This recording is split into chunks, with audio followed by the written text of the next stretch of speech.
A team of female police officers embark on a search for a young girl who called 911, reporting that her mother isn't waking up.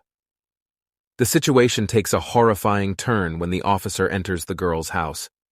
On that particular evening, the police station was unusually busy with a murder investigation, and all the helplines were overwhelmed with calls about various emergencies throughout the city. Amidst this chaos, a peculiar call from a frightened little girl reached the dispatcher.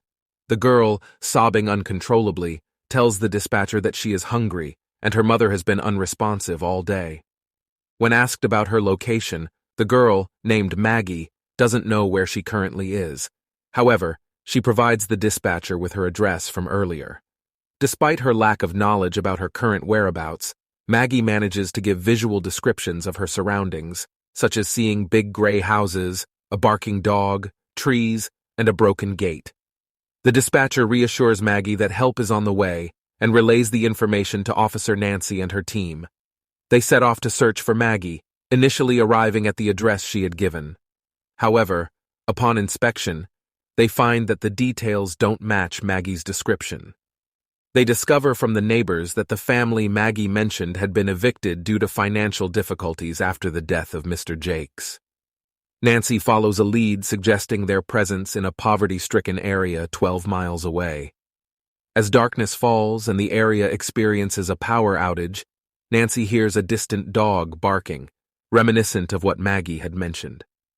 They follow the sound and arrive at a small dilapidated house. Using a flashlight, Nancy spots a crying little girl at the window, accompanied by the persistent barking of a stray dog. Nancy scares the dog away and enters the house, uncertain of what awaits her inside. Inside the house, Nancy finds Maggie and comforts her, while Maggie repeatedly insists that she is hungry and her mother hasn't woken up.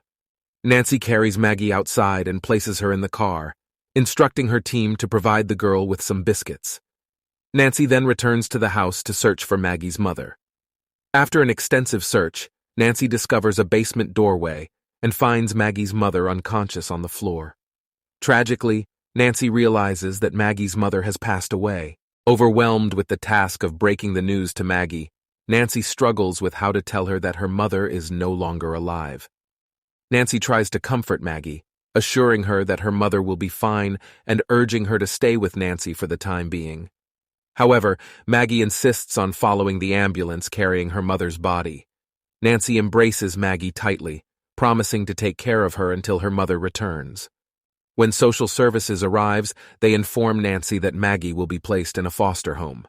Unwilling to let Maggie go through the additional trauma of separation, Nancy decides to take her home for the night. Nancy's husband, Jacob, is surprised but supportive when he sees Nancy holding Maggie in her arms. Nancy reveals the tragic events to Jacob, including her discovery of Maggie's mother's lifeless body. Nancy suggests the idea of adopting Maggie to Jacob, as they have struggled with infertility for years. Despite their efforts to conceive, they have been unsuccessful. Nancy explains that Maggie has brought immense joy and love into their lives, and she believes they should become Maggie's parents. Jacob agrees, realizing that family is defined by love and not solely by genetics. The next day, Nancy takes Maggie to her mother's funeral, struggling with how to explain the situation to the young girl. Nancy leads Maggie to her mother's coffin, feeling anxious about how to break the news to her. She tries to distract Maggie by pointing out the quietness and the presence of butterflies, flowers, and candles. Maggie innocently asks about the crosses and the black box, unaware that it is her mother's coffin. Nancy gently explains to Maggie that sometimes when God loves us and wants to protect us, He invites us to His house in heaven, where we can live with Him forever. Maggie asks about her mother, wanting to see her, and Nancy sorrowfully tells her that her mother has gone to live with God and entrusted Nancy to take care of her. They share a heartbreaking moment as tears flow down their faces, and Nancy realizes it's time to make a life-changing decision. Months later, Jacob and Nancy officially adopt Maggie. They celebrate their joy by throwing a lavish party for their friends and family, cherishing their newfound happiness. Jacob raises a toast, expressing that meeting Nancy was once the happiest day of his life, but now, the happiest moment was seeing his wife holding the sleeping Maggie and her request to become her parents. Unexpectedly, Nancy interrupts Jacob's speech, revealing that they are not only a family of 3, but soon to be a family of 4. She presents Jacob with a positive pregnancy test, and Jacob's tears of joy overflow as their prayers for a biological child have been answered.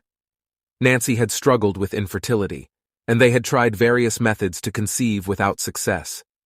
Nancy had almost given up hope of becoming a mother and had focused solely on her career. However, being around Maggie had healed her heart and brought immense joy into their lives. Jacob realizes that biology is not what defines a family, but rather love and affection. He wholeheartedly agrees to the adoption of Maggie and embraces the prospect of their expanding family.